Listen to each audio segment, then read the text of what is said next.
Aussi ont manifesté contre la rigueur. C'était la première journée d'action depuis l'élection de François Hollande. Quelle mobilisation! Yves Ginca, Yann Moine avec notre bureau à Marseille. À l'assaut du salon de l'automobile, ils sont des dizaines, salariés de Peugeot, de Renault, de Goodyear. Les forces de l'ordre leur barrent la route.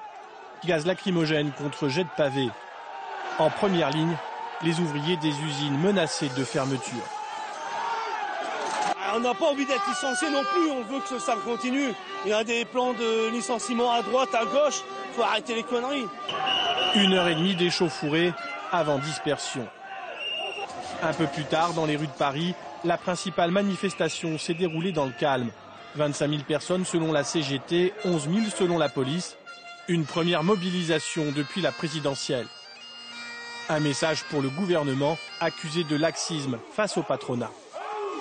Une grande majorité de Français, comme nous par exemple, considèrent qu'une entreprise qui fait des bénéfices ne peut pas licencier à sa guise. Il ne faut donc pas que les responsables politiques, le gouvernement, s'en remettent uniquement au terrain de la négociation sur des sujets dont on sait par avance que le MEDEF ne donnera jamais son accord. Un message envoyé par les milliers de manifestants qui ont défilé à Marseille et dans 6 autres villes de France. Et vous le savez, un ministre est aux avant-postes contre les plans sociaux, Arnaud Montebourg. Il est partout, on le voit beaucoup, on l'entend beaucoup, mais quel est concrètement son bilan, son efficacité? Regardez l'enquête de Fabien Chadeau, Yacine Mili et Christophe Vignal. Il est sur tous les fronts, il se déplace beaucoup, parle beaucoup, fermeture d'entreprises, plans sociaux, restructuration en cascade. Je suis le médecin urgentiste, oui. Pendant la campagne, il avait beaucoup menacé les patrons. Ministre depuis 5 mois, a-t-il tenu ses promesses? Nous avons voulu vérifier. Le dossier ArcelorMittal.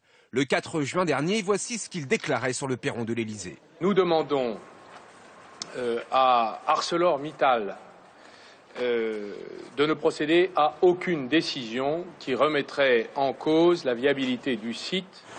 4 mois plus tard, le dossier a du plomb dans l'aile. Car Mittal a annoncé la fermeture partielle du site. Le gouvernement a 2 mois pour trouver un repreneur. Quand il vient l'annoncer aux salariés, voilà comment il est accueilli. Des salariés déçus qui attendaient plus du ministre. Aujourd'hui, 659 emplois sont menacés. En attendant un éventuel repreneur, pour l'instant, aucun n'est sauvé. Pour Arnaud Montebourg, sa mission, c'est bien souvent de limiter la casse. Si nous n'étions pas là, il y aurait beaucoup plus de pertes d'emplois. Les salariés trouvent dans leur gouvernement une forme d'allié. Le dossier PSA, en juillet, Arnaud Montebourg doutait du bien fondé du plan social et mettait en cause l'attitude des dirigeants. De faire la lumière. Pourquoi, l'année dernière, Peugeot a distribué 250 millions de dividendes à ses actionnaires? Et le gouvernement, nos prédécesseurs, a laissé faire. Depuis, un rapport indépendant a conclu que le plan social était inévitable. Fini les déclarations d'Arnaud Montebourg. Aujourd'hui, 8000 emplois sont menacés. Un plan social est en cours de discussion. Enfin, le dossier Sanofi. Le laboratoire se lançait dans un plan social. Arnaud Montebourg a fait pression sur le PDG du groupe.